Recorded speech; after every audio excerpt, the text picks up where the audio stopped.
We are back.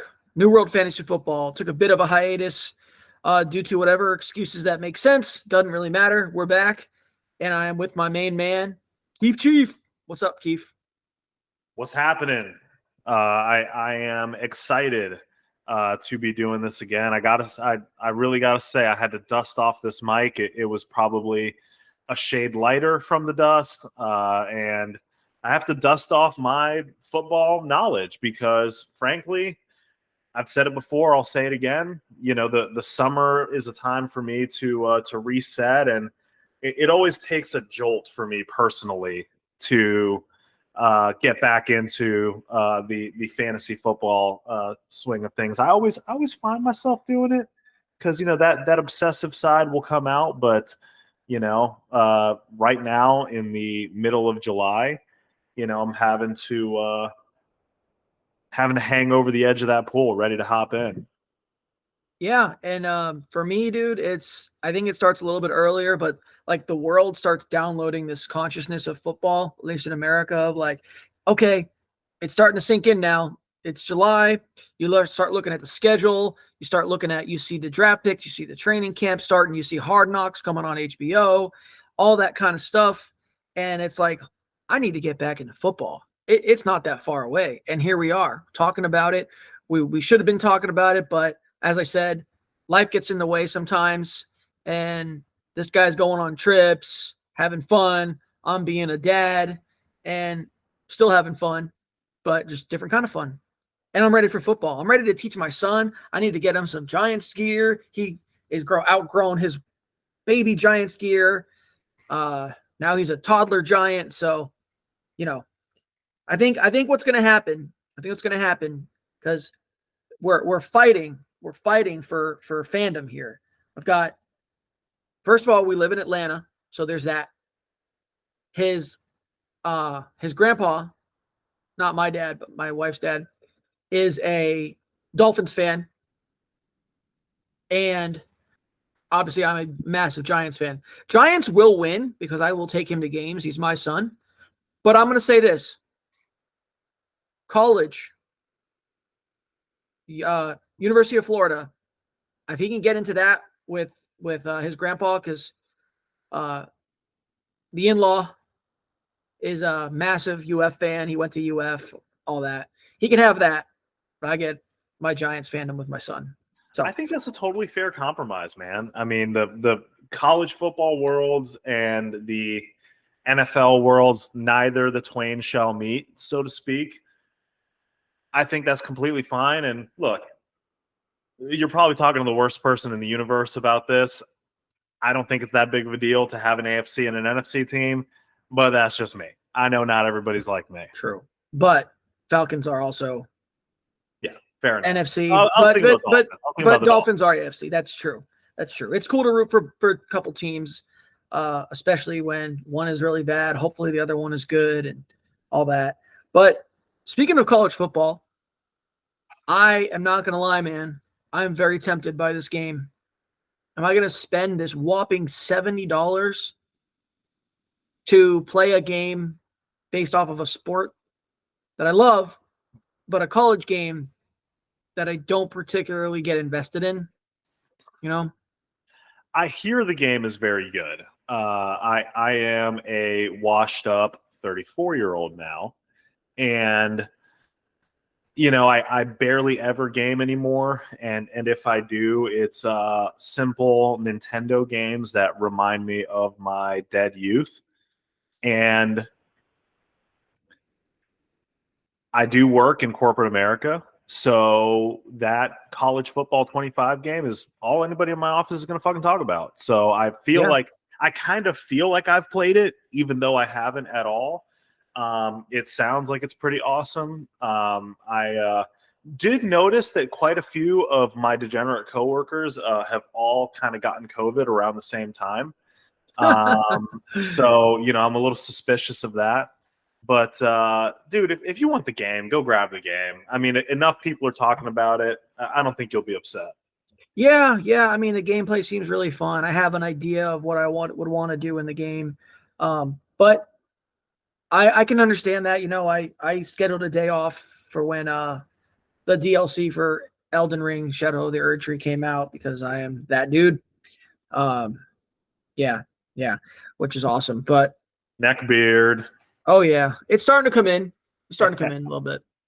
I'm working I've been on scruffing. that. I've been scruffing it up. But dude, we did something. We're doing something new this year that I want to talk about because we've briefly touched on it, not on the show, but maybe come to surprise if you're watching the show and saying, "Hey, these are fantasy football people." It is our first time ever doing Dynasty. We have a Dynasty startup next week. Not this Saturday, but the following Saturday.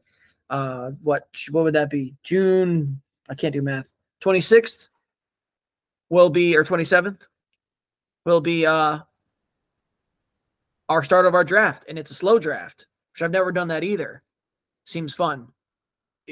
It's going to be interesting, and I definitely, this is my first time doing Dynasty too. Obviously, like, I hope nobody comes to this show to listen to me as if I am a fantasy football expert.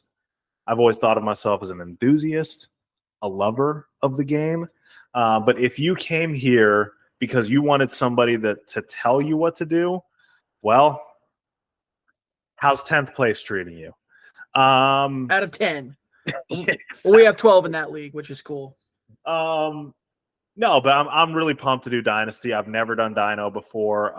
Obviously, the first draft feels a little daunting, but I think the slow draft does break it up a bit to where it's like, dude, if I had to sit down, like, my ADD ass brain, there's no way that I could go through 17 rounds of all of these players and at least look again. You're talking to a Dino newbie, but there's considerations for Dynasty that just don't really exist in like a regular redraft league because there's choices to be made.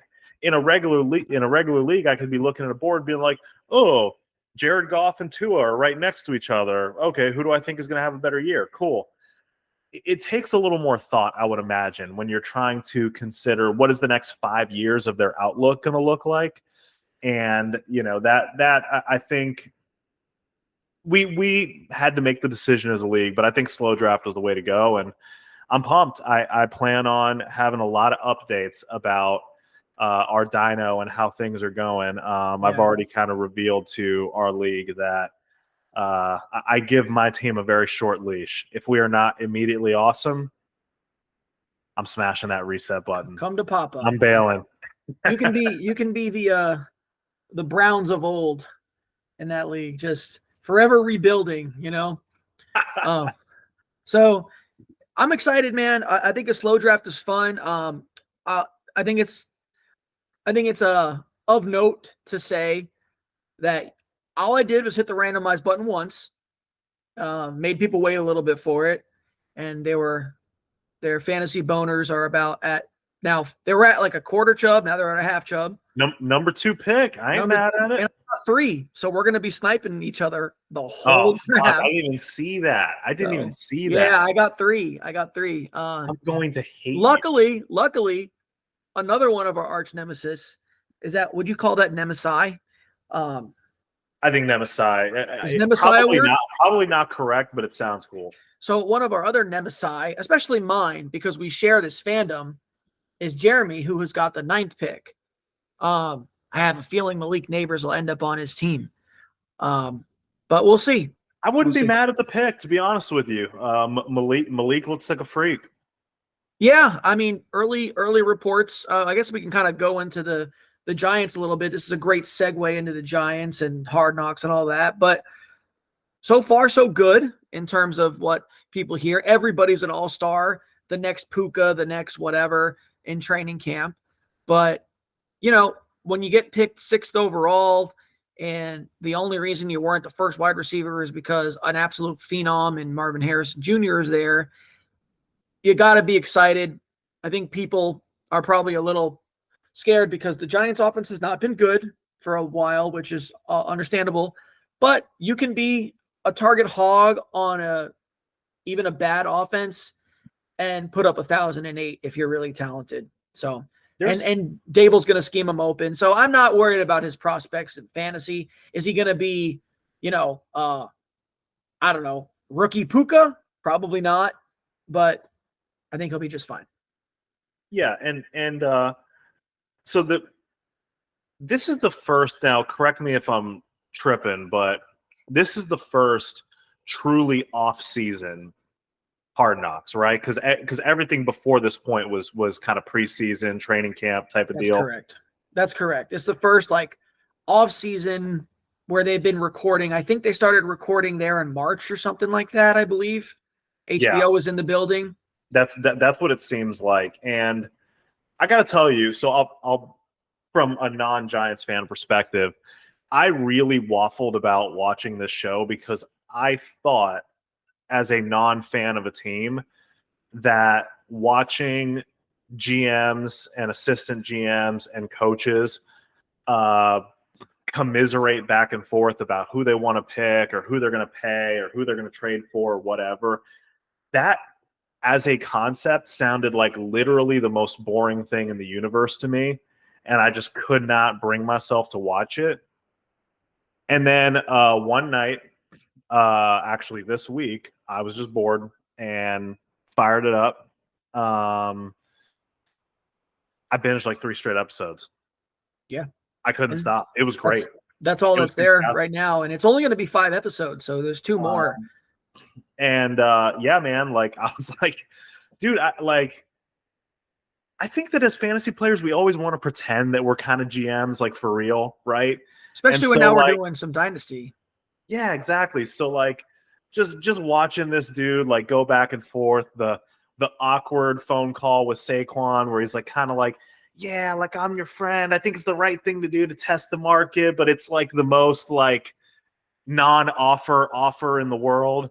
And then, watching them talk to the draft prospects, like it was really cool, surprisingly cool for me, where I just thought conceptually it was just like, I thought the NFL was drunk with power and was trying to get us to watch, a bunch of dumpy looking white dudes talk about football instead of real football. Yeah, that's true of the Giants. There's a lot of people who have said for a while that the Giants, especially Giants fans, don't love the front office because a few reasons. They haven't really been successful, and there are some nepotism in the building. One of John Mara, I think it's like John Mara, the owner, his son-in-law holds some kind of position that he probably doesn't deserve. It's one guy. It's not that big a deal. Whatever. Dude, did that happen? Like, well, okay. I promise you this is not going to become a basketball discussion. This is not a basketball podcast, but as most of you know, I'm a basketball guy. It's the same shit everybody talks about with Bronny. Like, is Bronny an NBA player? No, he's not. Of course not. Is it a big deal that he got nepotized into a position that he probably doesn't deserve? No. Welcome to the universe. This shit happens all the time. And I would be that person that would throw rocks at the glass house all day long saying like, oh, that's shitty that you're doing that and this and that. But you got to be honest with yourself. If I was as rich and had enough or had as much shriv as LeBron, I probably would have done the same shit. To be honest with you. They're doing it to if appease I LeBron. owned a team, I'd do the same shit. Yeah. They want to appease LeBron and give him that dream, realize that dream of playing in the NBA with his son, and that's awesome. It's not going to last too long. LeBron's going to retire soon. And the Lakers did it for the story. They did it for the story, too. They're Hollywood. Of course. And you know what? Bronny still might retire before him. Oh! They're forced to retire. That's really facts, though. That really can happen. I'm not really a basketball guy, as you know. I love the sport. I don't really love the NBA or even NCAA basketball. Just don't really enjoy it. I can watch street ball all day. Take me to, Harlem, Rucker Park. I'll watch that shit. But I'm just not into it too much. I feel like there's just less and less room in your heart for other sports. It's all football right now. Dude. It's football. Of course, my Yankees, they've been kind of iffy lately. And this summer, I was pretty hardcore getting into the Euros, and of course, I like to say Copa America. They have to say it in Spanish when they say it. But yeah, I was watching a lot of that. USA was very disappointing. I'm happy they fired that dumbass coach. Um, yeah, yeah. The red card hurt around world when he punched the guy in the face and got thrown off in the 18th minute. I won't go too far into it, but I was a little frustrated by that. Pretty hardcore U.S. men's national team fan over here. So Interesting. I guess on some level I must have known that you followed some soccer to that degree. This is a sport that I can't contribute any conversation to that, positive or negative. I'll sound like an idiot very quickly. Yeah. Just put it don't, this way, don't Greg have an opinion Berhalter. one way or another. Greg Berhalter was the coach of the U.S. men's national team he got fired, and then they brought somebody else and they brought him back. Greg Berhalter, and you'll understand this, is the Arthur Smith of soccer. No, get rid of his ass. There you Gone. go. Yeah. Gone. So, anyways, football, dude. Something I want to talk about because we're kind of natural contrarians. I remember the word this time. I always have trouble remembering that word. Was just some guys that we think are maybe going too high, or just guys that we're scared to draft. Some popular names here. Maybe you don't love their ADP. I'll do the Twitter thing and say, I'll start. You know who I'm really scared to draft, and it's not because I think he's bad. I think he's very good. I think he's going to end up being a top 3 quarterback in the league. But I think CJ Stroud is being drafted at his absolute Stole it right out of my mouth. At his absolute peak, at his ceiling. And it scares me because we've seen sophomore regression before. He's also, to me, he is very similar in play style to Joe Burrow.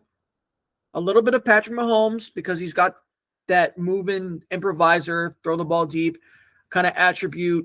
But the thing about those guys, and we already know, the running ability not being there for your quarterback does make it so that they have to have a phenomenal season passing the ball, like 35 plus touchdowns.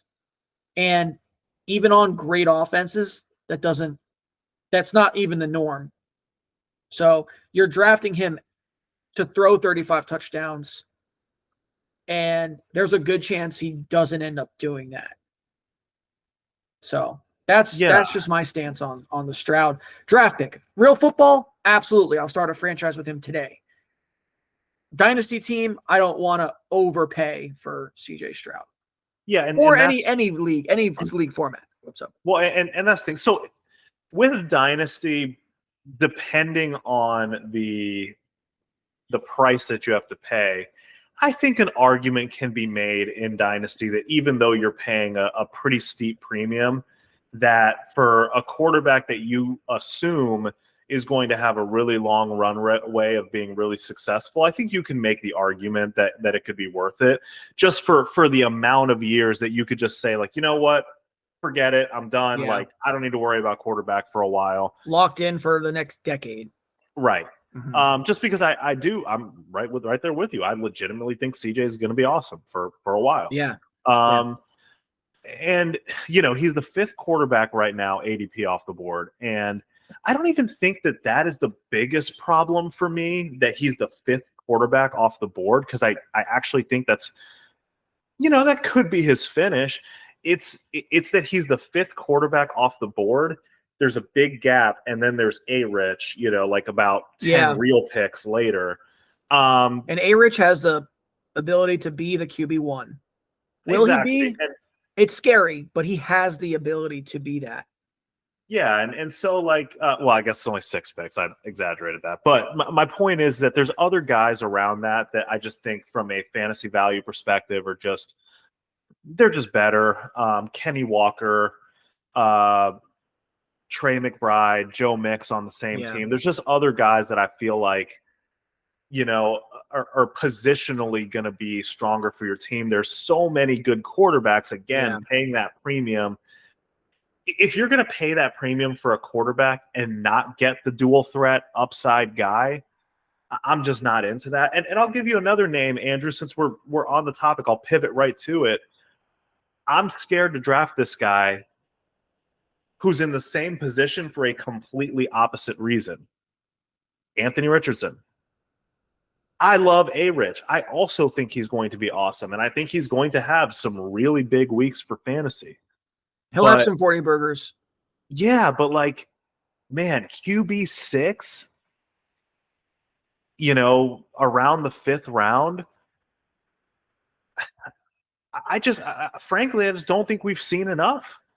We have like 2 or 3 weeks of sample to go off of where he looked fucking awesome. He looked really good. So like the theory of what Anthony Richardson can be, look, is a classic. And I'm not telling you that I'm completely 100% out on him, because there is a chance that I could snap and do it in some leagues, especially because I'm a fan. But he represents the exact type of player that is a full plant the flag guy. Mm-hmm. If you believe that Anthony Richardson is going to be that top 3 quarterback play, bam, you're planting your flag, because you're not going to have another chance to get him like this again. But the range of outcomes can go the other way. Of course, the injury risk has to get built into that calculus as well, which is another. It's why like I'm nervous for different reasons with A-Rich, because we're nervous about CJ, not because we're worried about him as a player, just because like, okay, if there's a little touchdown regression and maybe Steph Diggs doesn't work out as awesome as we think, he's just not going to deliver that value, but he'll still be a really, really good player. It is still within the realm of outcomes of Anthony Richardson, God forbid, that he just gets the yips and falls apart mid-season, and now you've really invested in a quarterback without any sort of length of season to determine it. So it bums me out to say that, but I feel that way about him too. So let me just say this, because what I think, and I'm gonna say this for NFL fans across the board, but I am gonna speak directly to you with the same statement, Paul. We can have a tendency to forget that college football exists and it matters, because I know you're not a big college guy, nor am I, but I just want to peel back turn the page back just slightly, a few pages backwards with Anthony Richardson. And this is where the risk comes in too. He played 13 college games, started 13 college games. Yeah. He was also injured in college. He got to the NFL. He started 4 games. He was injured in 2 of them.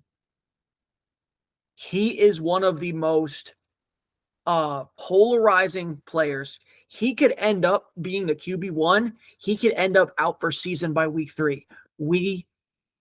It's up to you. How much is your risk tolerance? If it's a dynasty league, startup, whatever, I don't know. It depends on your format. Like, how much can you get away with that opportunity cost in the 5th round, maybe 6th round? Who are you missing out on for Anthony Richardson? But listen, man, if you want to play full, like, to bring some baseball, Kyle Schwarber ball, whether you're slamming a homer or you're striking out. Pure 3 outcome. Then if you're about that life, Anthony Richardson is your guy. And if he slams that grand slam, you are going to be hitting 30 burgers from your QB position every week. So you're going to be screaming Schwarmbino. Yeah, man. To keep that, to keep that analogy going, I am much closer to the Pete Rose mentality versus the Schwarber mentality, if that get makes base sense. Hits. Yeah. Have a high average, get base hits. If you can get 20 plus from your QB.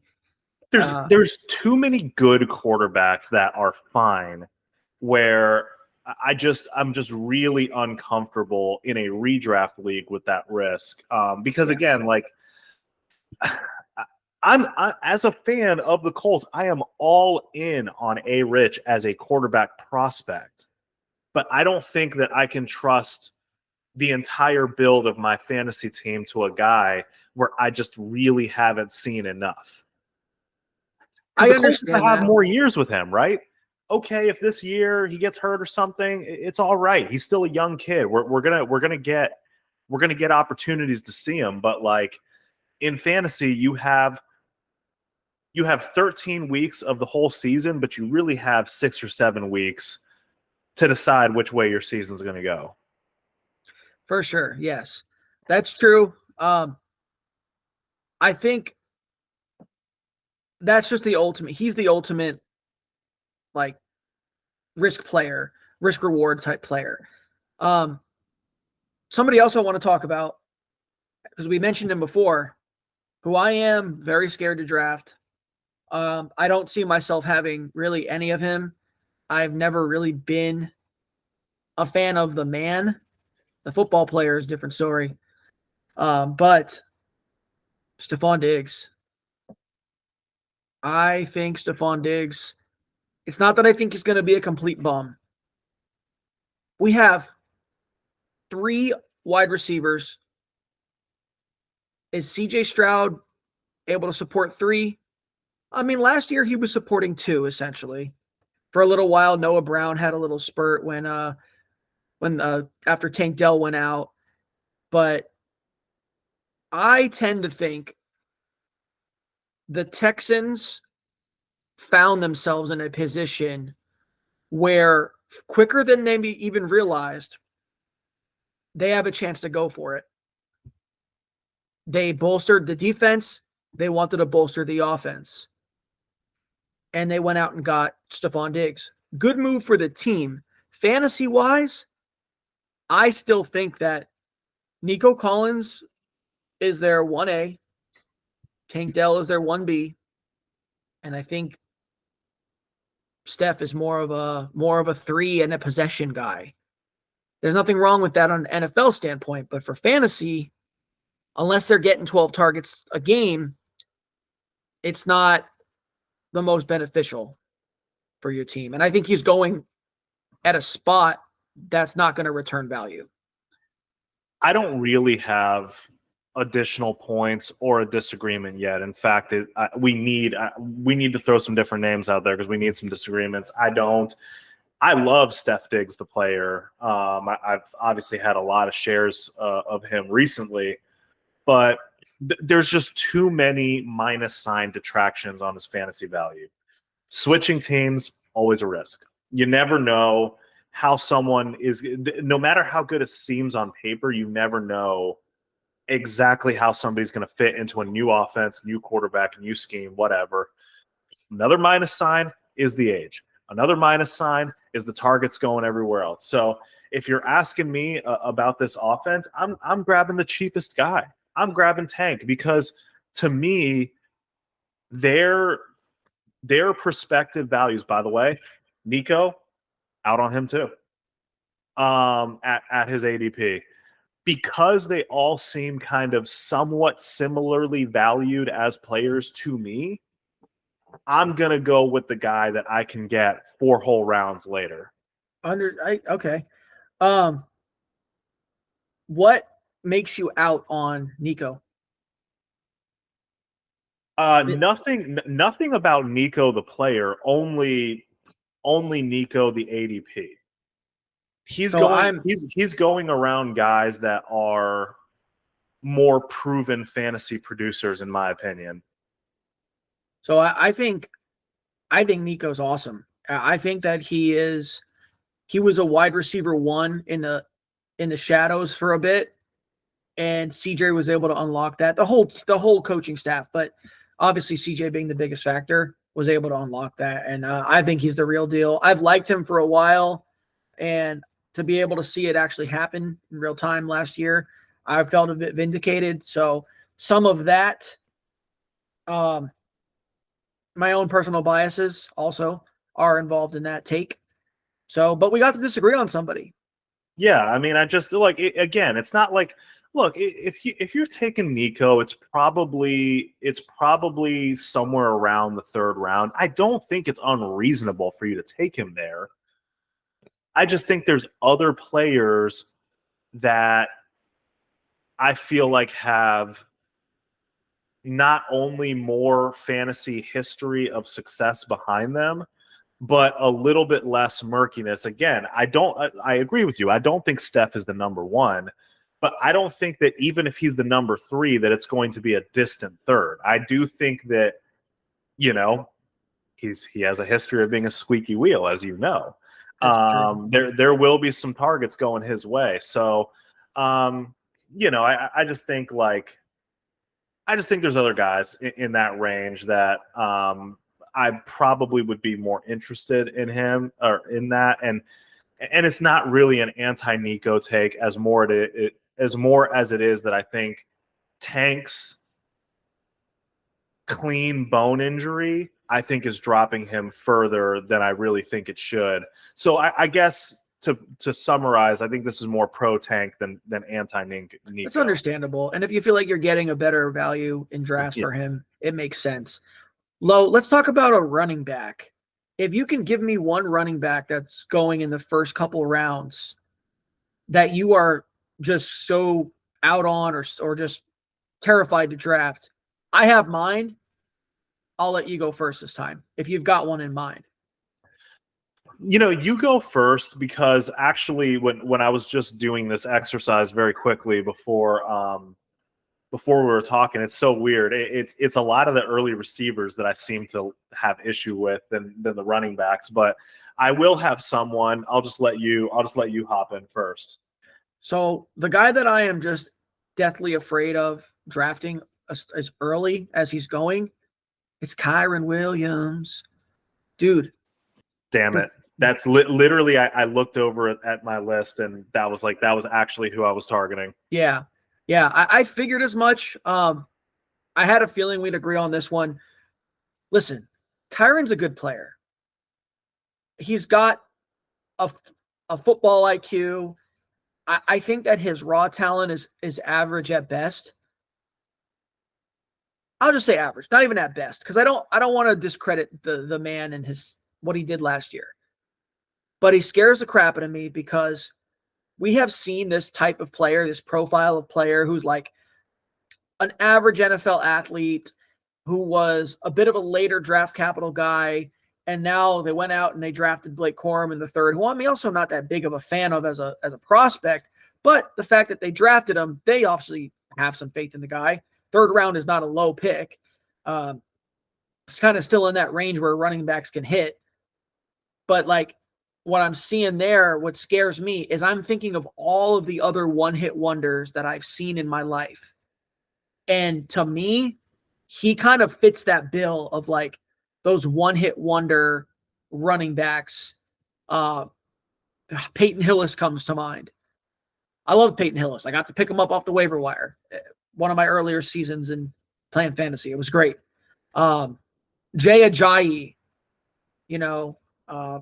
if you can think of a few one-hit wonders off the top of your head, I don't know. There's a bunch there, but we've seen it before many times where these one-hit wonder guys are hyped up the next season because everyone feels like, oh, they're in a great spot. They're going to repeat last year. And that's what we always think. That's why fantasy football is ever evolving. But if I had to pick one running back that's going in the first couple of rounds that scares the crap out of me, it's Kyren. Yeah, I would have absolutely agreed with you on that take.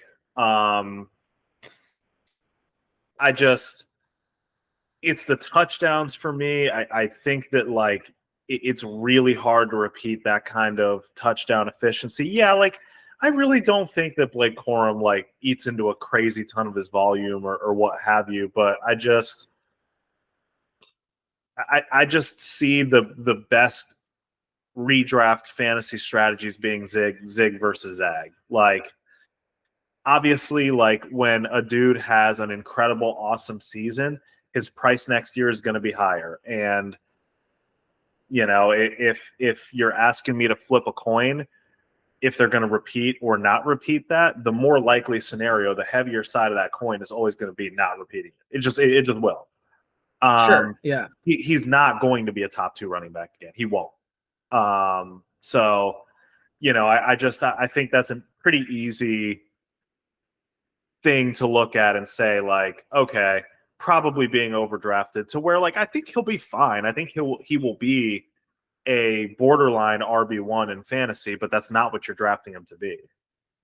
Yeah, you're pretty much drafting him to be an RB1, locked and loaded. And does the workload stay there? I don't know. Is he going to get the red zone work? Most likely. Yeah, most likely. The Rams are still a good team. They're coached very well. They've got some aging players, but it doesn't mean they're bad. Stafford obviously getting up there, Cooper Kupp getting up there. They'll be fine, though. They'll be fine. Yeah, I do think he's got a. It's going to be very hard for him to return the value that he's going at right now. That's pretty much my take on it. I have somebody else, though, that I'm even more scared to draft. And but before you get into that, this is not necessarily a take one way or another, but just a curiosity. Because I'm very torn on this player where he's being taken. Devon Achane. He's on my list. That's funny. That's not who I was going to talk about next, but he's on my list of these very like scared to draft players. I mean, it's like, dude, he's obviously like I don't think we need to spend a lot of time here, but he's electric. You know, he's electric. He's as dangerous of a runner in that scheme as they come, but he a little guy, you know. And you know what? He's already had like quite a few injuries early in his career. So, yeah, what is your gut telling you? My gut is telling me that he is a very boomer bust player, and I'll tell you why. He's on a team that he's not the goal line back. Raheem Mostert, despite his age, proved last year he's very good in there on the goal line. Raheem Mostert's had injuries himself throughout his career. But at the same time, there's a positive side of that. Except the year that I said, hell no, healthiest year ever.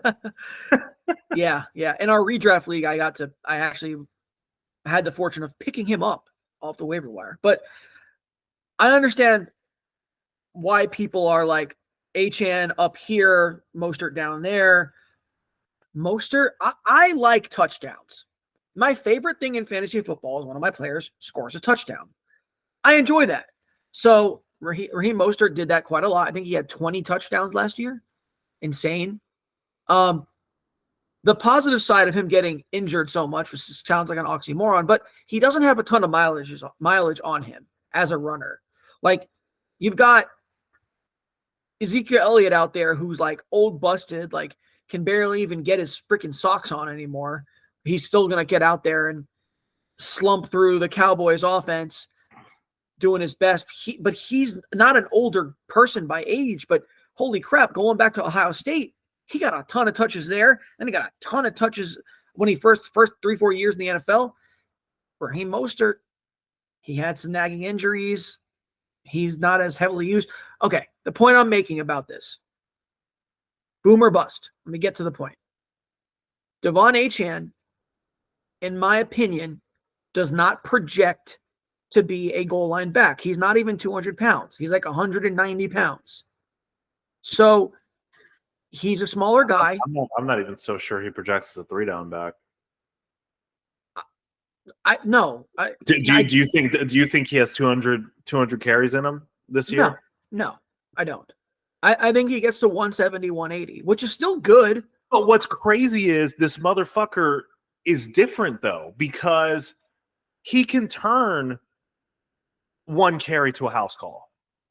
He can that's do the boomer bust that I'm talking about. Small amount of carries. That's the boomer bust I'm talking about, because he can go 8 carries for 130 and 2. He can do that. He has that ability. But the weeks that you don't get that and he gets bottled up, you get 8 carries for 22 yards and 1 reception for 4 yards, and you're looking at a 3.2 point game, and you're like, what the hell happened? This is my RB1. That sucks. I'm also a Pete Rose, Luis Arise type guy. I want my running backs to get me a baseline at least. So I'm gonna just go ahead. I want to look this up real quick because I like the I want to see the disparity here. So we've got Devon Achane going in. He was the 3.4 in this little mock draft I did in a 12-team league. So if I look at his game log, right, from last year, week 3, 4, and 5, the Denver game, which everyone remembers, he had 4 touchdowns in. So did Raheem Mostert. They went off, scored their 70 points. The next week, so here it is, what I'm talking about. 8 carries for 101 and 2 for a 12.63 yards per carry. He also added 3 receptions for 19 yards. Okay. And then the next week against the Giants, my poor Giants, gave him 11 carries for 151 and 1 for a 13.73 yards per carry. Madness. Got hurt, I guess, towards the end of that game. Comes back after I guess he got hurt again. He missed a game. He got hurt in the Vegas game after the bye week. The Jets missed that game. Washington was a very bad defense, right?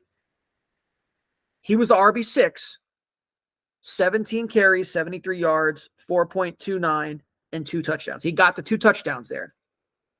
After that, he was the RB 31, 30, 50, and then 7 in week 17, where he got 14 carries. And so his yards per carry is going to look inflated for last year because of those crazy games. Can he be a 5 yards per carry guy? Absolutely. When you're breaking off huge runs, it's going to bring your average up.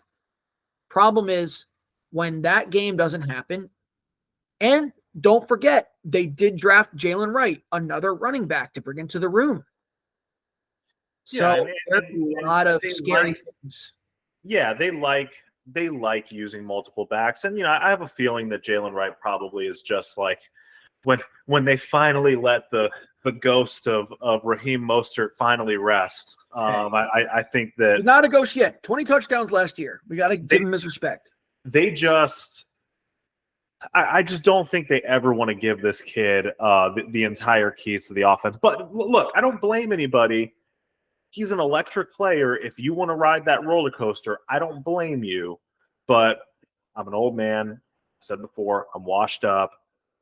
I take Tums after a big meal. I don't want that kind of stress in my life. I just don't. I just don't. So he's the Anthony Richardson of the running back position. Yes. Here's the other thing. And I hate to do this because, this is going to feel like unnecessarily dunking on a legend, but I hate Davante Adams this year. He's getting drafted pretty much in the same spot he was getting drafted last year when poor quarterback play and age dragged his averages down. Why are we doing that again when most likely poor quarterback play and age will drag him down? Because he gets the targets. People who want a consistent target output, he'll get that. He's going too high, but he should be a steady contributor. Every receiver, I don't care how good the receiver is going to have a couple duds. You can look back at any stud receiver that throughout a season, they're going to have a couple duds. It just happens. But for the most part, Davante Adams is getting at least 10 targets a game. He's still going to be fine, but you can forget about like the 2017, 2018 Davante with Rodgers and, 1,513 touchdowns kind of deal. That the days for that are over due to a lot of factors. So let's do this real quick. It's okay to me to have your wide receiver 2 or 3 be dependent on a garbage quarterback, but when you're drafting somebody to be your number 1 wide receiver, like I don't like seeing this, bro. Wide receiver 35, 15, 1, great.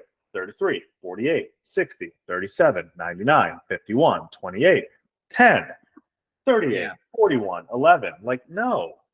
So let's do the range game. Would you rather have Adams or Olave? Just this year, not dynasty, just this year. Yeah, Olave was kind of a bummer last year too. He was underwhelming, but he wasn't terrible. Olave. It's close. I'm gonna go with the younger player. It's a slight edge for me on Olave. What about? It's just once again redraft. Adams or a guy who's getting drafted even higher because of the excitement is Marvin Harrison Jr. Never played it down in the NFL. The hilarious irony that I've been talking about this kid getting way overdrafted. Even though I do think he is getting way overdrafted, I still want him. He has a flawed but competent quarterback in Kyler. Their offense should be average, at least average level this year. And he's gonna be a target hog too. So I would you rather have the new sexy hotness or the old jalopy? And I hate I hate that because he's not an old jalopy. He's a classic. He's a classic, but he's a classic car. Doesn't run the same. His engine is not as hot. The transmission is a little bit funky. Well, but let's keep that that analogy rolling. Like, yes, Devontae is a beautiful classic car, and self-maintenance, his engine probably runs just fine. But your grandpa should have gave up his driver's license 3 years ago, and he keeps wrecking them into mailboxes and shit. That's the problem with Devontae. This is not an anti-Devontae take. This is an anti-Raiders quarterback room take. And it's all right. You're allowed to not like the player anymore. Gardner Minshew is okay, but he's not gonna be the. I think it's going to be Aiden O'Connell anyway. Well, so we saw that movie. Yeah. I mean, he's a young guy. He could get better, but I don't think Aiden O'Connell is ever going to be somebody where like you got to go get Aiden O'Connell. So I feel you. And just to answer your question, or to answer my own question, I guess, give me the Ferrari. Give me the new Ferrari. Because the excitement factor does matter in fantasy, and that is pushing his ADP up because people want that brand new Lambo. It's just like, yeah, I got the Lambo. Fuck yeah. Exactly, bro. Well, there's that, but it's also a real thing. It wouldn't shock me if Marv Jr. is not incredible in the first few weeks. It wouldn't shock me. Like, please, again, like I'm telling, I said this before, I'll say it again. Don't jump if Marvin is a rookie and is not lighting the world on fire for a few weeks or what have you.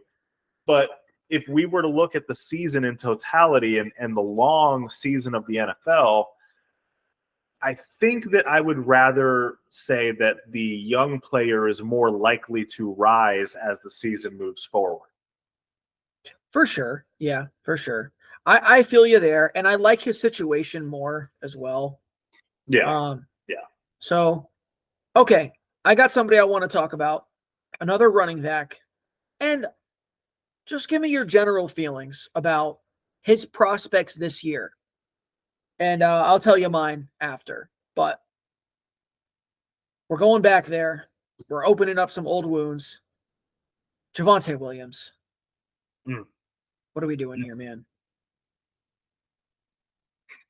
Well, what is my feeling? My feeling is sadness. Just when I hear that name, it's just sadness. Do you have any hope? Because I was so in on him the first year, and then I was in on him again. Not enough to take him, frankly. But I was in on him coming back and showing us something post those injuries, but didn't look great. And honestly, I'm not sure if it was all the injuries either, dude. Like it was the bad offense. It was. I don't know if he was always maximizing what was in front of him either, from an offensive line perspective. It was his first season coming off of like a really brutal knee injury. It wasn't it wasn't a simple ACL. It wasn't like an easy quote unquote recovery. But he looked fucking brutal. He looked bad. That being said, the draft price is not crazy. All of that bad vibes is kind of built into what almost the double Eighth, ninth digit round. rounds. Yeah. Yeah, somewhere in that range. So I don't think it's the craziest. I don't think it's the craziest like shot put like throw you can have. But like, I mean, he didn't look great, bro. It just I don't know like I don't know how else I could say it. Most players aren't going to look great after a devastating knee injury. And this is something that we do as fantasy players, as a community. We say a year after they get injured, next year's not going to be the year. And then, to no one's surprise, it's not the year. And now we rate him on last year. So it's kind of not fair. But there have been players like this before. And I'm going to give you a throwback that you might not even remember. But me, being a Giants fan, will certainly remember. My Giants fans will remember. We had a player that we drafted, 32 overall, because we just won the Super Bowl.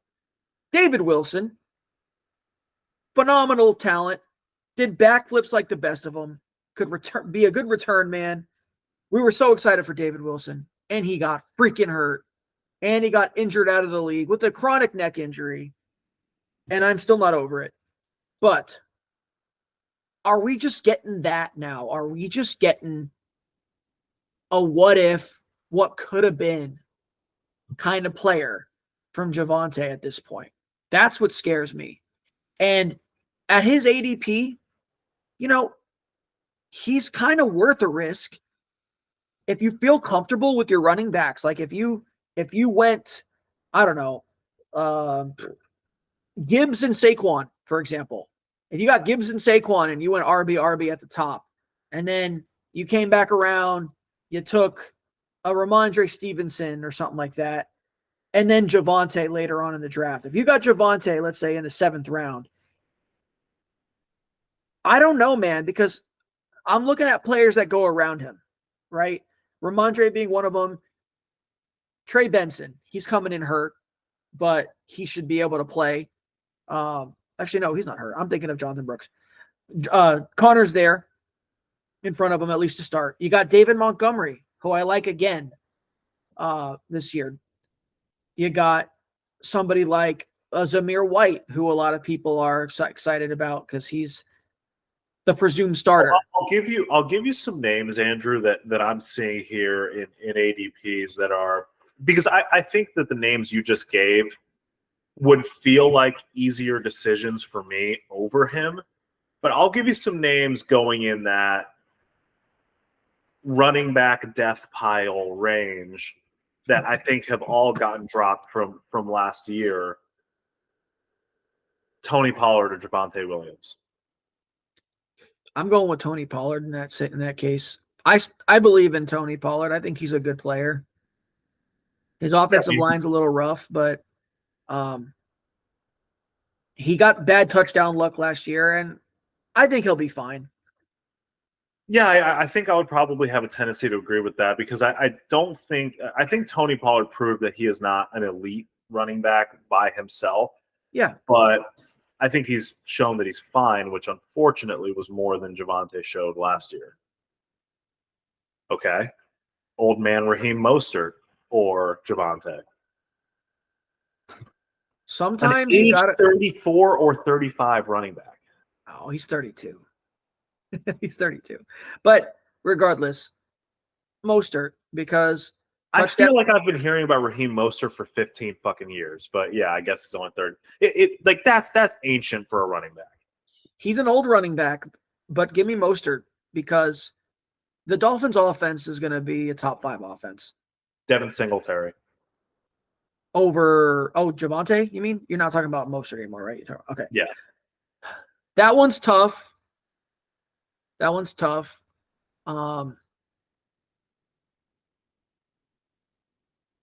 got to go Singletary in that spot. But he doesn't have a lot of competition behind him.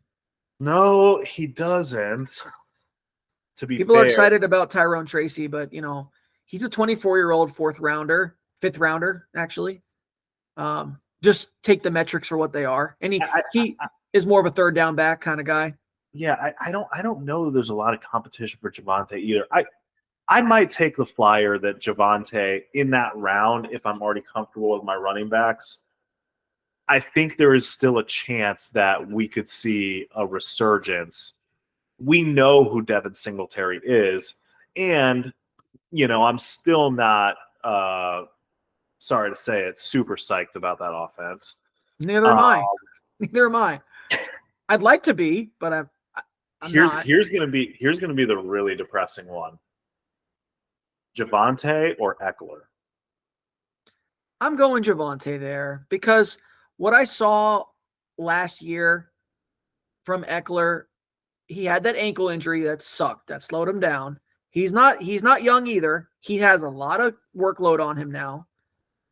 And I don't think I mean, Brian Robinson got shot and didn't go away. Austin Eckler is not making him go away. He's one of those like kind of just soldiers that's just not going to die. Like Brian Robinson's going to stick around, man. He was pretty good last year, and Washington's still going to like him. Yeah, man. Eckler to me just feels like he is expired. He is that aging milk that you take out of the fridge. It's been there a little long. You sniff it, and you're like, man, I should just pour this out. And you kind of debate, should I just go for it? But then you ultimately pour it out. I'm pouring the milk out here. Which is funny because I like Mostert as an older running back, but it's the offense, it's the mileage, a lot of things that make me And the prefer. fact that Raheem was awesome last year and Austin Eckler looked like he was running in mud. Yeah, that his explosive run rate was terrible. I think he had on one hand you can count his 10+ yard plays. It was bad. The Chargers were bad as well. We got to give them at least that. Like the Chargers were really bad on offense last year too after everybody got hurt. Besides Keenan Allen. Keenan Allen was very good. But yeah, Javonte is let me just say my piece on Javonte. I am getting the feeling that I guess I already said it. He is a what if, what could have been type player. And that's really it. And that's what I'm getting from him, unfortunately. Sad. It's sad. Yeah. To say one more thing about what you said. Sean Payton, because you said there's not much competition, I tend to think there's a little bit more than people might realize. Jaleel McLaughlin is still there, who he's a specialty guy, but he's never going to be a workhorse. But don't have to be a workhorse to cannibalize the touches. They also drafted a guy named something Estime, Audric Estime or something like that, who's a much bigger back. I think that Sean Payton has always liked to kind of shuffle the deck with his running backs. You need to be hyper efficient to put out a consistently good numbers in fantasy in one of his offenses. Plus, I am a zero believer in Bo Nix. I mean, you played in college for what, 8 years? You were basically Van Wilder out there in college, and it took you this long to look halfway decent. I'm sorry. I will die on the hill of I think Bo Nix sucks. It's so funny because I think Sean Payton is just the classic example of the guy who just feels like he can do no wrong at this point. He really believes that he can take this kid and recreate the Drew Brees magic. But I'm with you, bro. I mean, you're talking to a Bucks fan. Peyton is a Brees merchant. I'm calling it right now. But we have been Brees, bro. What are you talking about? We're an hour-ish in right now, and I feel like this entire conversation, by design, has been very negative. So I would like got one to more end guy on a positive. I got one more negative to talk about, and I'll make it quick. And then we can end on a high note. We can end on a high note. We'll end on a high note. I am not drafting this player unless he's like somehow 3 or 4 rounds after ADP. T. Higgins. And let me tell you why, ladies and ladies. This dude does not want to be on the Bengals anymore. He has been injured a lot. And what scares me more than anything, it's 2 things really. The last 2 seasons, they have added 3 receivers in the draft. They just drafted Jermaine Burton, who was like a 3rd-round pick, but I like his upside. They drafted a couple other guys in the later rounds last year, but it's not really that as much as his injury history and his lack of desire to play for the Bengals anymore means that if he gets a freaking cut on his pinky, he is going to say, you need to put me on IR. Because he's not going to lose his value from being injured. He won't. Because wide receivers get paid a ton of money. And for a high-end wide receiver too, some GMs may see him as a low-end one, whatever. I don't know. I'm not a GM. I'm thinking somewhere in that range. A wide receiver that can help put your offense over the top, they feel, is going to hold his value. So why would he risk his value? I think, and call me paranoid, but I think you're dealing with another injured type season from T. Higgins. I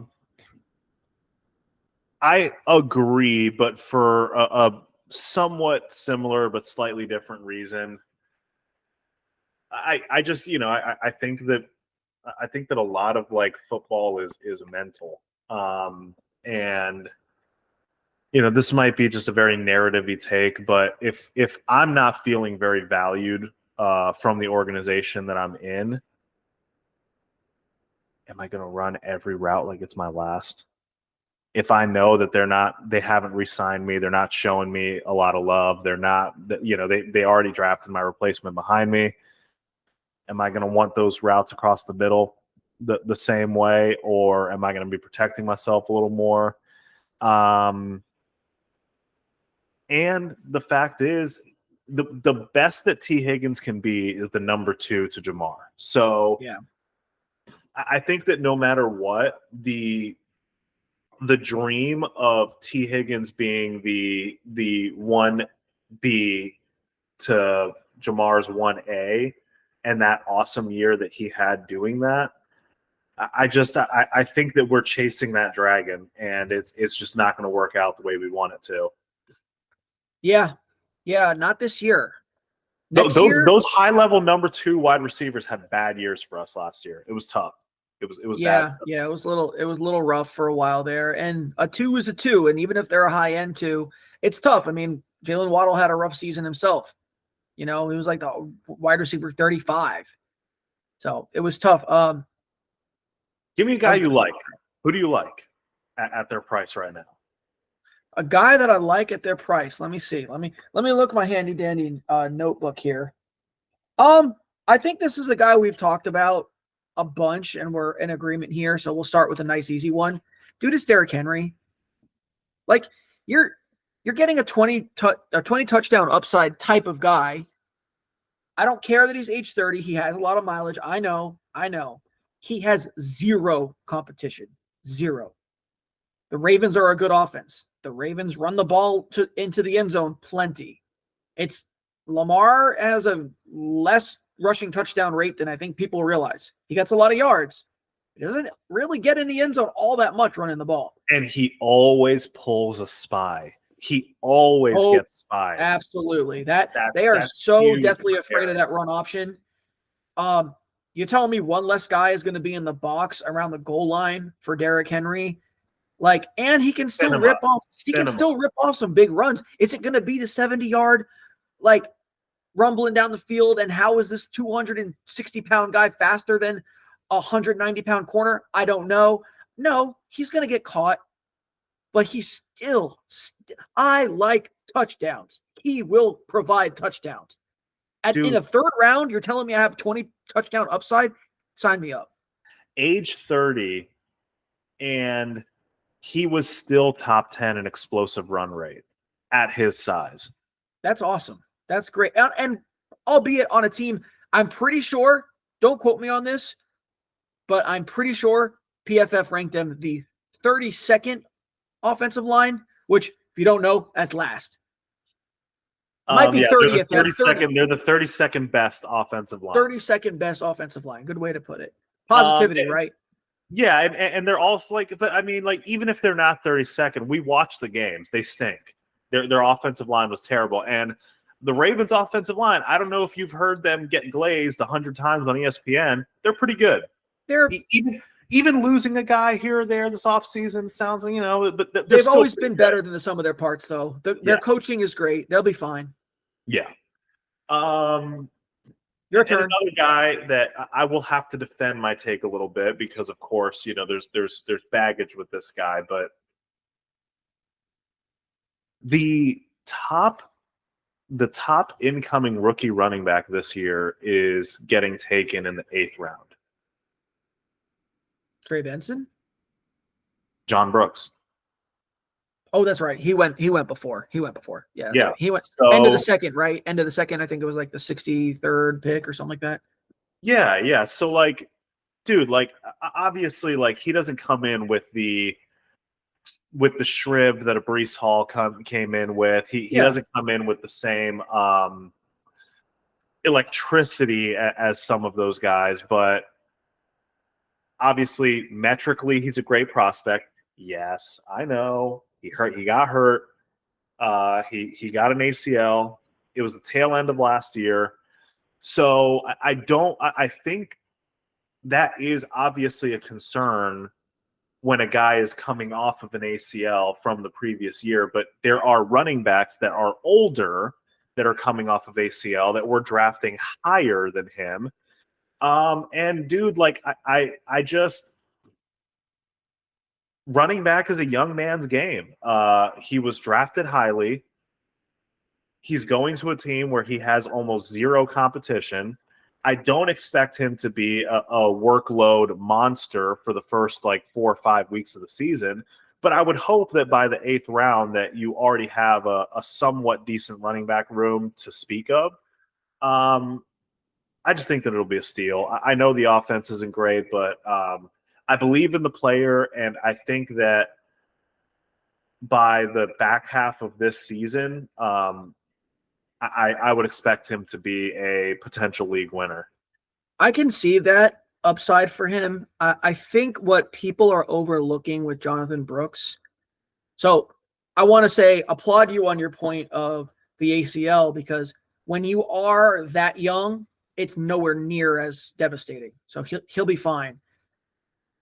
He'll be fine. I think the fear for people is when will he be fine? Will it be early enough? You can't draft him as your RB2 and be like, he's not going to be in there week 1.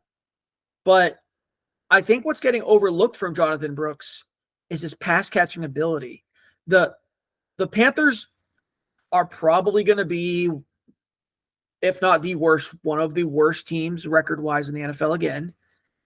And that usually leads to a lot of long third downs, screen passes, dump offs to the running back. The way that Bryce Young plays, maybe that evolves. I don't really think so. I think he's going to be, safe with the ball, dump it down. And that's going to be Jonathan Brooks once he's on the field and healthy.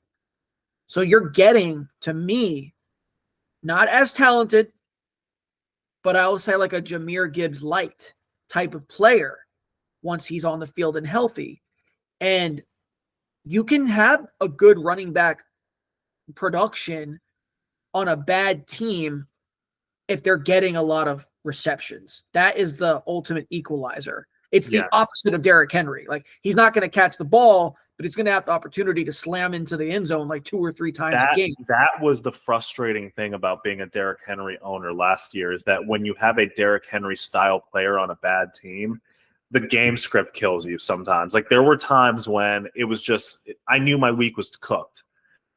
They're down by 3 They're down by 3 touchdowns in the third quarter, and it's like, all right, well, Will Levis has to bomb it down the field every single play now. Yeah. Yeah. So vernacular correction here. You're gonna get us canceled with the whole owner thing. We're into manager now. So just so you know. I have a player that I'd like to talk about. I'm an ally, so everybody knows. And if you know me, you know what. I do know that. But the people on the internet just say you're an owner of Derrick Henry, and that's just not how it works. I own Derrick Henry's fantasy stock. You have shares in his fantasy. Okay. Yes. Sure. Anyways, moving on from that, very based little sidebar. I am going to throw you for a huge loop, Paul. And I want to talk about a guy who I believe in, that I have now done a full 180 on. And that's your boy, George Pickens. My man. Welcome back. I was a Deontay stan for some time. I still like Deontay. He should get plenty of targets in Carolina. Anyways, not talking about Deontay Johnson. George Pickens, man, he has got the raw talent, and he has got the opportunity in front of him. If I learned anything from the new crappy watered down version of Russell Wilson, he will bomb it to his number one receiver a lot and target him almost exclusively in the red zone. I don't think Roman Wilson projects to be much of a red zone threat. Pat Fryermuth. I really thought you were doing that on purpose. That was actually a great bit. I was not. He is a good red zone guy. He's still a tight end. He's a low yardage tight end, right? Touchdown dependent tight end with a nice name on the Steelers, and everyone's like, Heath Miller. I love Heath Miller. So they're kind of like living off the old school of who they want Pat Fryermuth to be. He's a fun player. He's a fan favorite that gets over. He's not going to factor into a big way into the. I like him. I like my Penn State guys, but point is, it's going to be a lot of George throughout every game, and it's gonna have to be a lot of the offense because we know Najee's stuck in the mud. We'll see what they do. The only thing, and this might be a bit overstated, Arthur Smith, but you know what? Arthur Smith wasn't the worst coordinator. He was a terrible head coach. He wasn't the worst coordinator. So maybe it'll be all right. Here is the thing that has me thinking that it's going to be okay with Arthur Smith. Again, number one, as a coordinator, he was fine. Those Tennessee offenses moved the ball.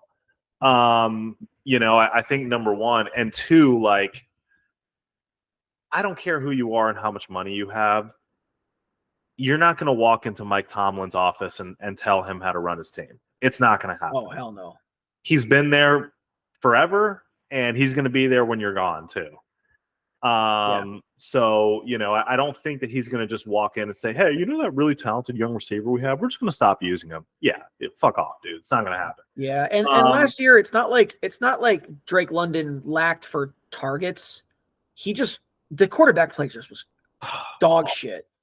And Russell Wilson, for all of his cringe lordness, is like a better quarterback. I think it's safe to say. He's serviceable enough. He's serviceable. He's not going to be throwing 3 touchdowns a game. So your touchdown upside with Pickens is going to be less than you want it to be. At least projection wise. I mean, I know we can't do a 1-to-1 comparison with Cortland Sutton. I don't think that's fair. But if George gets you 7 to 9 touchdowns, you're fine with it. But dude, you took basically my take from me, which I'm glad, because I want more people in on the Pickens hype train, to be honest with you, because I like him this year. I think that he's not going to be a guy. This isn't going to be an offense that even supports it, but he's not going to be a guy that is having these huge games at all three levels, is just piecing people up from a route perspective. Like I don't see him being a Devontae. I don't see him being like a, of course, a Justin Jefferson. He's just not that level of a player. But like sometimes I think it's really as simple as our goblin brains make it. Russ throws a nice deep ball. George catches a nice deep ball. And runs a good deep route. I think that they will have a good marriage this year. I like that take. I fully agree with you. Anybody else? I have another name I want to talk about, but I just did George, so why don't you go next if you have another one? Let's see. It's funny because I think I dislike many more people than I actually like, and that probably says something about my personality. How do you feel about CeeDee Lamb? You think he's a good player? Yeah, I think he's pretty good. Okay, and dude, like this is now getting into dart throw territory. So this might be the last one I Still got. guys you like though, right? Yes. But like it's a dart throw that I like. I know, man. I know it's like a stupid thing to do medically. I can't bet against Nick Chubb in the double-digit rounds. I just can't do it. Like he's not going that low, is he? Right now, 104. Oh my God. Overall. Now, everything changes when you get to the training camp. Like I doubt that he's going to be around in training camp. I mean, he explodified his knee. He's not playing in the preseason. I'll tell you that. Right. But like, obviously if that were to happen, everything changes. But like, dude, like a fucking miracle stash on your bench. I watched this dude do more squat videos this weekend. Like, and it's the same thing as Derrick Henry for me. Like there are some dudes that are hashtag built different. All right, is that what you're into, by the way? Watching dudes do squat videos? Is that what you watch? At 2 a.m, if you wonder what I'm watching, it's squat. Damn, look at them glutes. Oh yeah. Wow. Okay. It's okay. Like, what's so funny? And his name is Chubb, so it's perfect. Is that if Natalie catches me watching those videos late at night, is that somehow worse? Is that worse?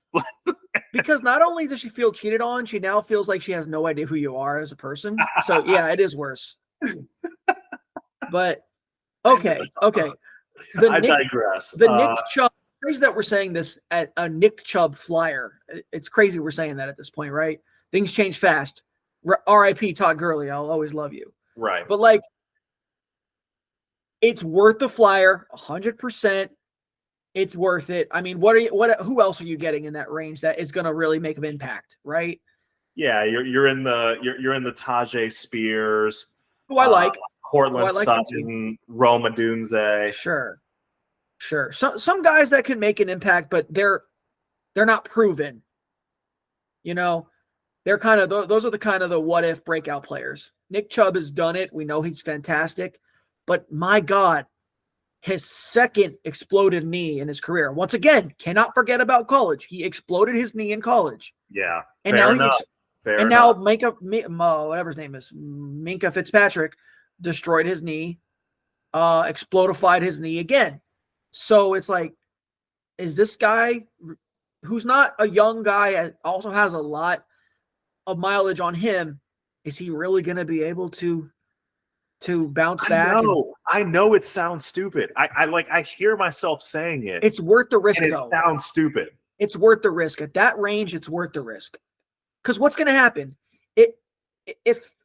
If he is back and he's like, okay, who else are the Browns? Are the Browns really going to be like, nah, man, Jerome Ford's that dude, or Dante Foreman is that dude? No, they're not. So how will get opportunities. Sick would that comeback story be?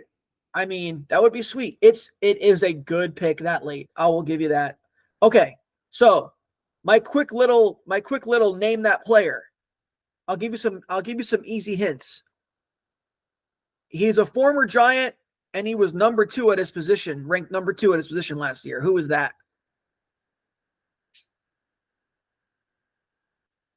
Number 2 at his position. Ranked number 2. He finished number 2 at his position last year. On offense? For the position that he plays, he was the blank number 2 overall. Well, I mean, in final scoring. It has to be Saquon. Who else could it be? Nope.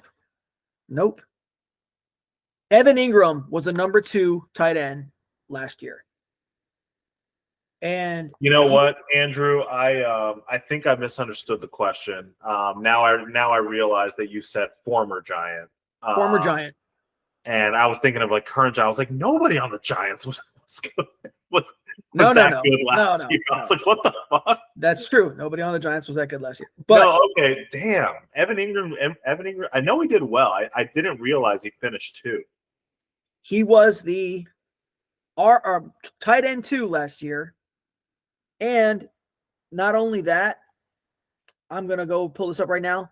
He had 143 targets from the tight end position. He caught 114 balls. He almost set the record for the amount of receptions by a tight end last year.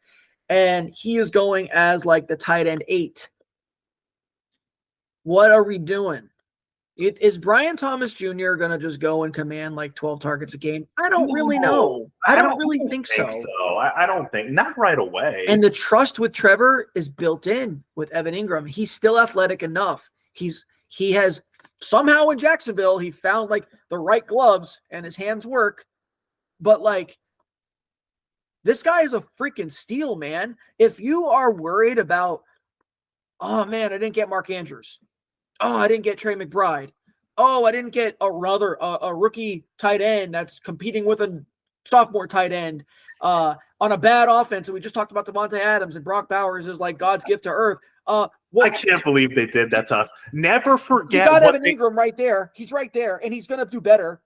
What are we doing? Never forget what they stole from us, Andrew.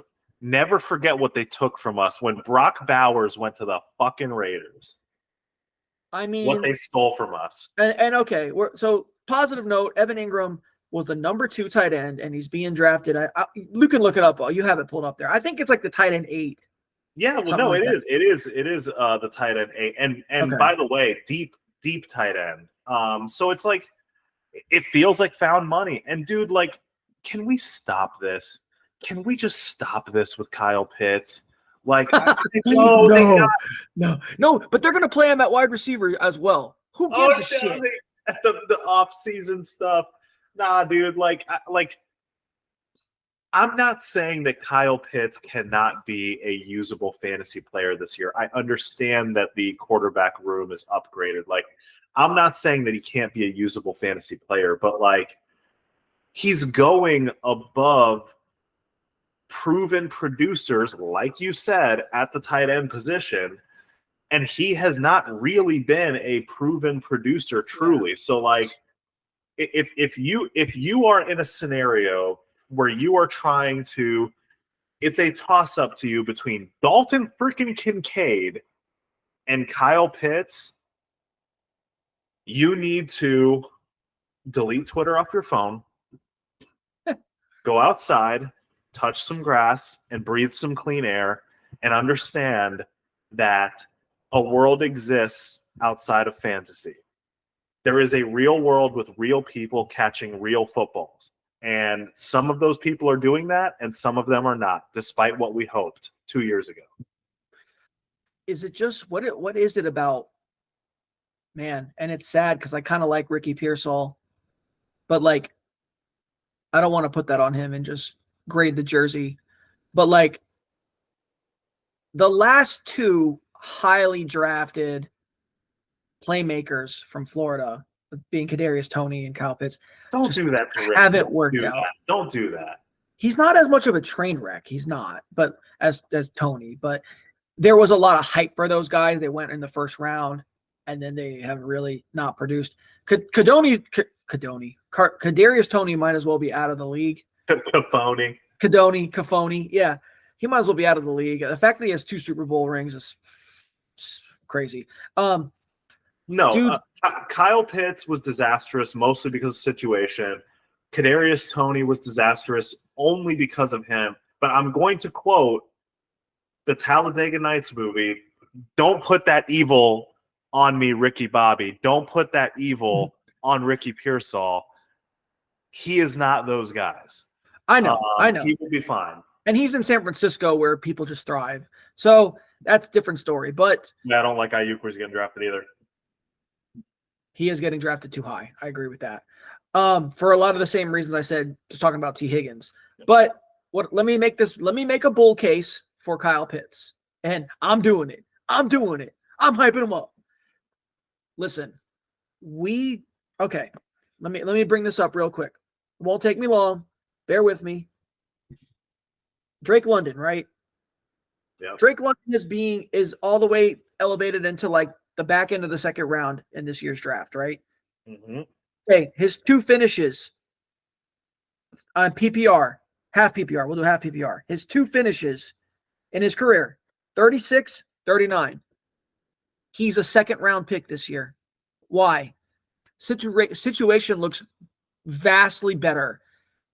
You can make the same case for Kyle Pitts. He just got there a little sooner. And he's still very young. I mean, Kyle Pitts is what, 24, 23? He got drafted young, like 20 years old coming out. So there is a case for him, man. And it's not like the Falcons have another stud to throw the ball to anywhere else. There's a Kirk case. has been. I know there's a case. I know there's a case, and like I'm looking at it right now, and there is always going to be a part of me that wants to believe. I drafted him last year, dude. Even with the trashy quarterback, He's 23 years old. Kyle Pitts is 23 years old, and his rookie year he was tight end 7. Kyle Pitts or Evan Ingram right now. Kyle Pitts are okay. No ADPs involved. Just who would I rather have on my team? I mean, they're pretty much going right next to each other for the most part. I want to give you a straight answer, but I also don't. So the long answer is it depends on my roster construction, which sucks. But no, I'm going to give you the easy answer. Evan Ingram, because he's proven it. He's got trust with and chemistry with Trevor Lawrence already. I think that he's still going to be highly talented or targeted. Like, they brought in Brian Thomas Jr., but Trevor Lawrence has trust for 2 receivers on his team, Christian Kirk and Evan Ingram, as it is right now.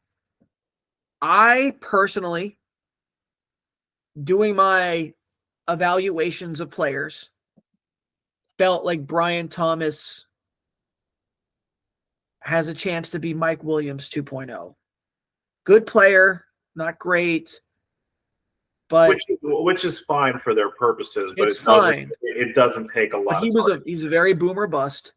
Give me a consistent tight end, and I think that's going to be Evan Ingram this year. Still, there's always going to be an upside play case for Kyle Pitts. And like, look, if you make that case, I'm not going to tell you you're crazy, because ultimately, like, when the heat is on in the draft room, I'll still be tempted. I know that. Even if I'm not now, there's going to be that moment where temptation hits me to take that upside swing. But I know that I said that I was going to be positive to end the show, but I can't help myself. Here's me throwing some cold water on some fantasy situations. We have 2 offenses in the Jets and the Falcons that are coming off of horrendous quarterback situations for different reasons, but are now dependent on mid-30s quarterbacks that are good quarterbacks, but coming off of Achilles injuries that are devastating athletic injuries. Are we sure they won't suck? No, you can't be sure. Are we sure about that? Can't be sure. I have not spoken about Aaron Rodgers all that much, but I'm just going to stay in Atlanta for now since we were talking about Pitts in London. Kirk has always been a statue, so he doesn't really need like the best Achilles in the world to do his job. As long as he can push off. I don't remember if it was his plant leg or I don't think it was. I think that Rodgers was with the plant leg. Rodgers was the plant leg, which is more concerning. I don't remember if I don't think it was. Kirk's was or not, I don't think it was. But either way, I'm concerned about that for A-Rod. I am. It's understandable to be concerned about. It makes sense. But I think him being more of that just like, quick pass, find a guy open, just fling the ball. I think it's going to work. I think that Kirk is going to be fine. I really do. Look, I mean, dude, I'm not saying like I don't want to like let everybody think that I don't think the offense will be better. I mean, Kirk Cousins and Aaron Rodgers can throw from a kneeling position all season and be better than the quarterbacks that they're replacing. The offense will be better. I'm just concerned that the bump we're giving them as a fantasy community, it might not be factoring in the like diminished players that they are now after injuries. That's to do like a stock trading analogy. They're in an overbought position. Like they're it's a little bit higher than it should be. And I mean, honestly, once again, a very similar situation. He's had more success than Drake London, but even Garrett Wilson, as talented as a player, he's really suffered through crappy quarterback play. And this assumption that Rodgers is going to be, God's gift to the Jets at what is he 40, 39, 40 years old? Right. I am less confident in Aaron Rodgers than I am in Kirk Cousins. I will say that. Kirk Cousins is like 3-4 years younger. Like homie's going at the turn, the first turn. Like that's like you're expecting like high end wide receiver one production, and he's capable of it, but only if his aging, coming off an injury quarterback can support him. And I don't think that's a guarantee. Yeah, I think the Jets are a little bit of a scarier situation than fantasy communities given credit for. I think the assumption is this is going to be all glitz and glamour, and play a New York State of mind and just be happy all season. And I'm not so sure that's the case. And the funny thing is, like, we can look at history. That's never really been the case for the Jets. I think Bruce would be great. Them falling on their faces is much more of a common Jets outcome than them going to the moon. Right. And I will say as well, if I'm imagining game script for the Jets and a lot of their games, it's very hard to do that. It's kind of a fool's errand, but we do it anyway because that's why we're here. Mid-July football talk, bro. We're here. Yeah. Assuming they play the brand of football they want to play and that Robert Saleh wants to play, I think that the Aaron Rodgers signing from day one was always, let's get past that hump. We're in a quarterback purgatory with Zach Wilson and company. He's going to get us over that hump. I don't think despite last year's Hard Knocks and everyone was slobbing all over him, I don't think that they really thought he was going to be, 2015 Aaron Rodgers. But just get us over the hump because we have one of the best defenses in the league. They still do on paper. If they can just keep these games where they're only giving up 16, 17 points, Aaron Rodgers gets them to that level where we will be in every game. That's what they needed. That type of game script doesn't mean that the offense is going wild. But Breece Hall will be fine. And Garrett Wilson will be fine. But are they going to be the 5th overall or 6th overall pick and the 10th overall pick worth? That's a bit rich. Well, but the reality is that like it's the difference between running backs and receivers. Like the difference between the top 3 running backs and everybody else is huge. The difference this year between the top 3 receivers and the next 3 receivers is not going to be that serious. So that's why, like, when I look at the early rounds, that's why there's a lot of receivers that I just feel like, I don't know, man. Like, I just feel like I can get very similar production around later or more, where I'm not gonna lie to you. Like, anybody who's still listening, fucking 2 hours into this podcast, like, you're knowing my draft strategy right now, and I don't care. I think I'm going old school this year. Okay, I was just gonna ask that question. So we're keeping this in the realm of redraft then. Yes. What you're talking about? Okay. Yeah. Okay, like in redraft, I just think I like the RBs better right now. Or the value of them. Right. The value of the RB is better. Like, man, Puka in the first. I don't know, dude. He was awesome. But like, he was awesome. But like, I just there's something inside of me that cannot rationalize AJ Brown and Puka Nacua are the same guy.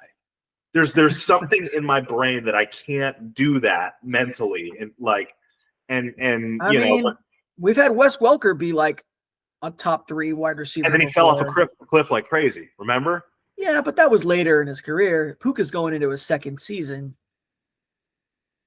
A lot of the advanced metrics and like the red zone targets, I will say, believe it or not, favor Cooper Kupp, because that trust factor with Stafford is still going to be there. And you took the take out of my mouth, because why, if we're taking Puka well before the turn in the early first round, why is Cooper Kupp in like the 4th or 5th? Really, his age?